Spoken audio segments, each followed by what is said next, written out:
Hello YouTube, SpinyBiker. Just doing something different today. I just thought I'd do an unboxing of a new camera that I've got. This is just for use as a second camera, and that's it really. So I don't need all singing, all dancing. But a lot of you will have heard about the SJ4000 camera. So I've decided to invest in one. This is the Wi-Fi version. There is the SJ4000 which doesn't include the Wi-Fi, but the Wi-Fi version was 20 quid more. So whilst I don't use Wi-Fi that much, you never know when you use it. And it does come with an Android or Apple app, which actually does work a bit better than the Drift app. So yep, this is it. On the back specifications, it does 1080p 30 frames per second.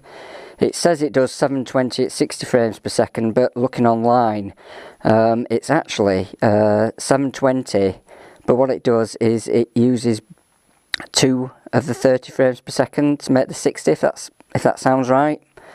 It kind of duplicates the 30 frames per second, so you get 2 frames the same.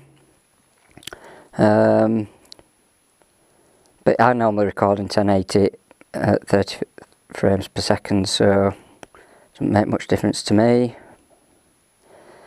So yeah, let's see what's in the box.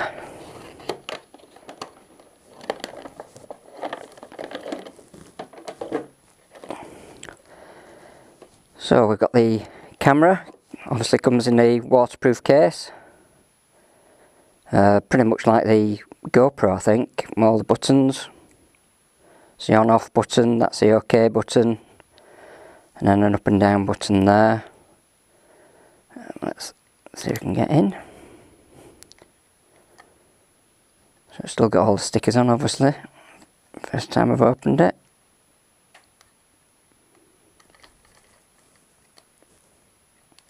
Come on, there we go.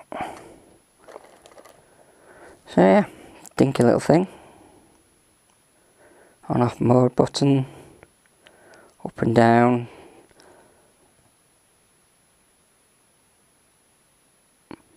Alright, okay, that looks like a speaker there. I don't know if you can see that.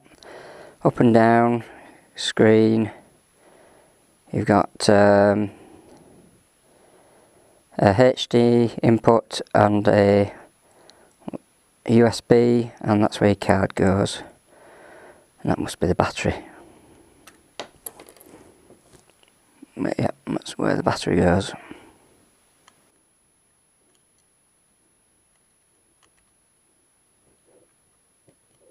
Isn't it?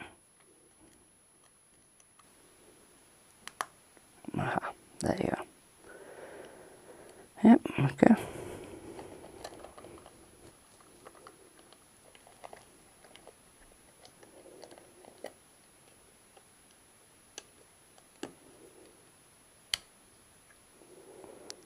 Yep, these are the same fittings as to a GoPro. They fit in the GoPro fittings. So bob that back around there. So what have we got in here? We've got all sorts. I'll take all these out.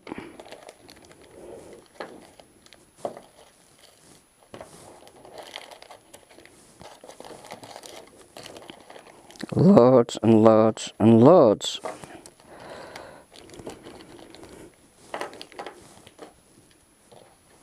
Instructions. Some sticky stuff.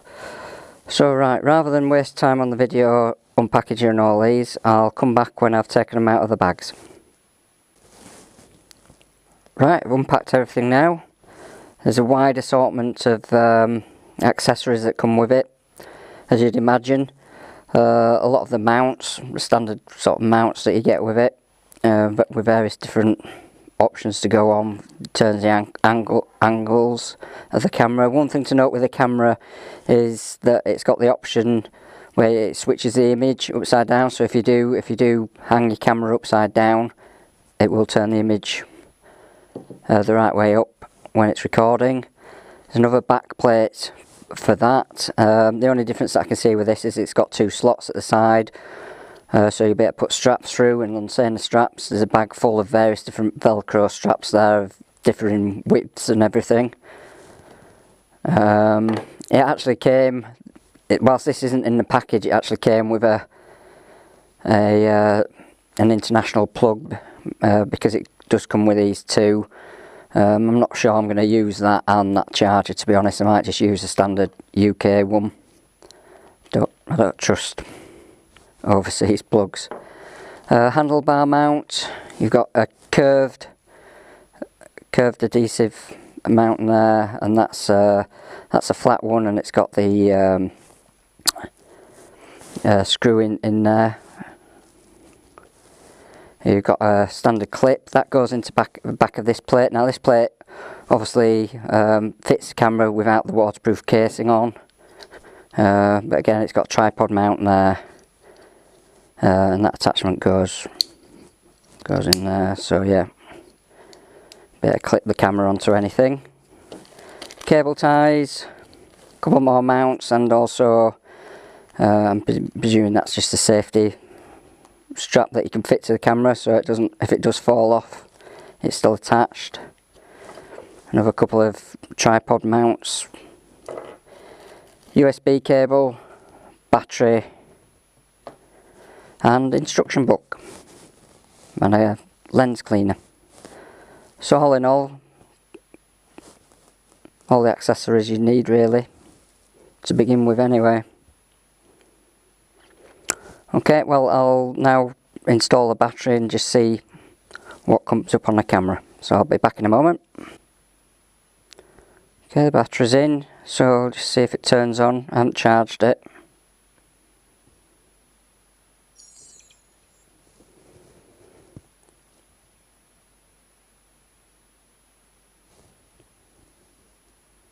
Yeah, so there's an image there.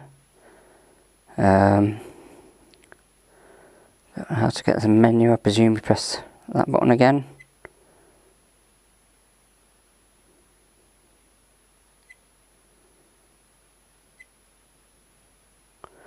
So we've got a setup, let's go down, resolution. Yeah, so 1080, I don't know if you could see that, 1080, 720, it says 60 frames per second, but as I say, it isn't true 60 frames per second. 30 frames per second, then you've got your other options, haven't you? So click OK. Cyclic record, presume that's for like a dash cam. Motion detection, that's one thing this camera has. You can set it up so it's not recording, but as soon as it detects any, obviously if it detects any motion, it'll then start recording. Date stamping, I never have that on, so we'll turn that off. Capture mode, that's for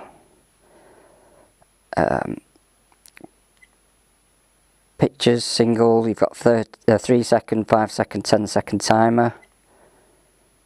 Image size. Now, I've been told this is pointless. It says 12 megapixels, but apparently it's only got a 2 megapixel sensor, a HD there, so that's the only option you're meant to choose for that. Fine, normal, economy, don't know what that's all about.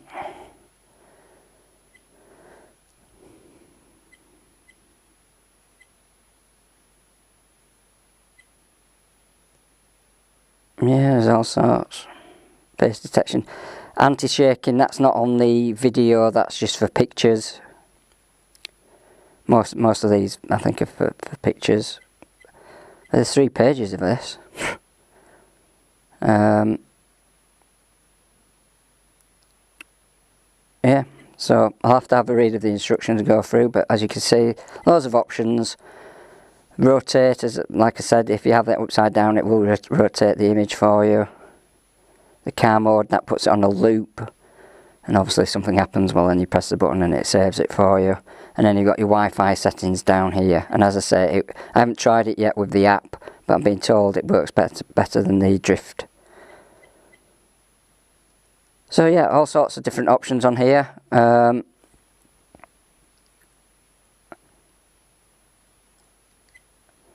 So yeah, I'll have a play about with it, but I just thought I'd do an unbox, see what it's like. There is a good video to watch by a chap called Tech Moan, who does a full review of this and shows some images and everything. I will put some images up once I've done it, but that's probably going to be a couple of weeks before I do that. Now the camera cost me about £60. It's come import. I'll put a link to a web page where you can see these, but yeah, this is £60 or $99 US dollars. And didn't get walloped by import duty. So for a second camera, it hasn't got an external mic jack in here, but for a second camera you don't need it. If you've got your main camera, why would you need a mic, an external mic on this? And to be honest, for £60, that's all I wanted it for. Rather than paying for like a Drift Stealth 2, which is what, £200. This does everything that well, pretty much everything that could do. And I've had a look at the images online, and they're pretty good. So I think it's perfect as a second camera. Whether it lasts or whether it doesn't, whether it damage it, hey, it's £60 instead of £200. So yeah, that's my second camera, the SJ4000 Wi-Fi.